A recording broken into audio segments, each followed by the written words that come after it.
Hi friends, మీకు ఇప్పుడు ఇంకొక ప్రోడక్ట్ గురించి చూపిస్తున్నాను. వెస్టేజ్ ప్రోడక్ట్కి మన ఇంట్లో వాడే ప్రోడక్ట్కి తేడా ఏంటో. మనం ఇల్లు కడుగుతూ ఉంటాం కదా, ఇల్లు కడిగినప్పుడల్లా లైజాల్ వాడుతూ ఉంటాం. ఆ లైజాల్కి ప్లస్ ఈ అల్ట్రా వాష్కి గల తేడా ఏంటి అన్నది ఇప్పుడు నేను మీకు చేసి చూపిస్తాను.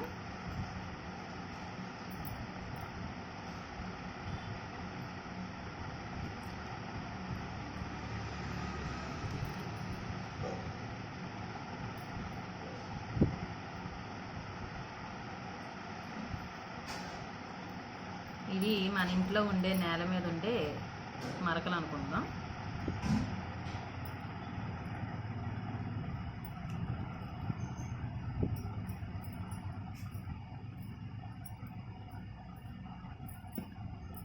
ఇప్పుడు మనం రెగ్యులర్గా వాడే లైజాల్ వేసి చూద్దాము.